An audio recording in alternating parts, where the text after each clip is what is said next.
Il était une fois, dans le royaume de Kimbala, une jeune et noble princesse nommée Zola, ce qui signifie la paix. La princesse Zola était non seulement connue pour sa beauté éclatante, mais aussi pour son esprit sage et son cœur compatissant. Chaque matin, Zola se réveillait avec un sourire radieux, se levant pour remercier Dieu pour le don de la vie et la promesse d'un nouveau jour. La princesse Zola passait ses journées à étudier auprès de son professeur, un érudit renommé que le roi, son père, avait engagé pour lui enseigner les mystères du monde.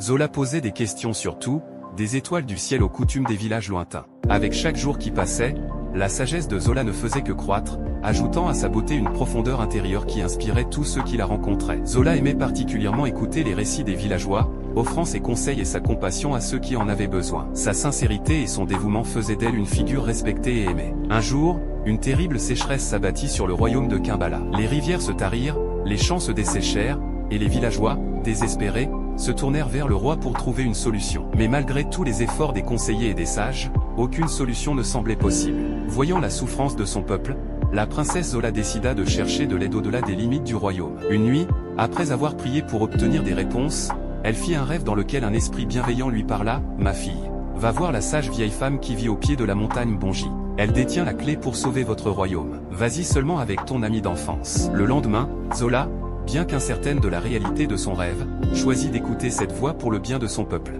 Accompagnée de son ami d'enfance, elle se rendit au pied de la montagne Bonji où vivait la vieille femme, une guérisseuse réputée nommée Nandi. À leur arrivée, Zola et son ami furent accueillis chaleureusement par Nandi. La vieille femme, voyant la détermination dans les yeux de la princesse, l'invita à s'asseoir et à lui parler de ses préoccupations. Après avoir écouté attentivement, Nandi sourit et dit « Pour mettre fin à cette sécheresse, tu dois trouver la source sacrée cachée dans la forêt du Kutula. Prends de l'eau de cette source et répands-la dans tout le royaume.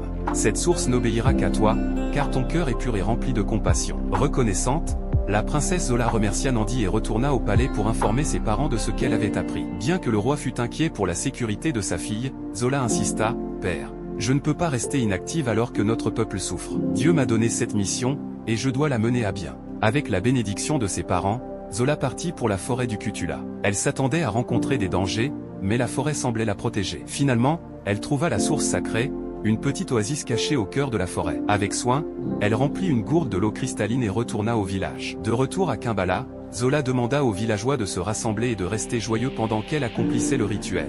Tandis qu'elle répandait l'eau sacrée, des miracles se produisirent, les rivières recommencèrent à couler, les champs verdoyèrent de nouveau, et la sécheresse prit fin. Les villageois, en extase, louaient la sagesse et le courage de leur princesse. Le roi, les larmes aux yeux, embrassa sa fille et dit « Ma chère Zola, tu as sauvé notre royaume. Ta bonté et ta sagesse sont une bénédiction pour nous tous. » La reine, quant à elle, prit sa fille dans ses bras et lui murmura « Tu es une enfant exceptionnelle. Je suis si fière de toi. » Le lendemain, Zola retourna voir Nandi pour lui exprimer sa gratitude. La vieille femme sourit et dit « Ma chère princesse, le véritable cadeau réside dans la transmission de cette sagesse. Enseigne aux gens l'importance de la paix, de la compassion et de la joie. Tant qu'ils suivront ces leçons, le royaume de Kimbala prospérera. » Ainsi, la princesse Zola dédia sa vie à partager ses connaissances et à répandre la paix et la compassion dans tout le royaume. Et c'est ainsi que le royaume de Kimbala continua à prospérer, sous la sagesse et la bienveillance de sa noble princesse. La morale de l'histoire est l'importance de la paix intérieure, de la compassion et de la joie dans nos vies.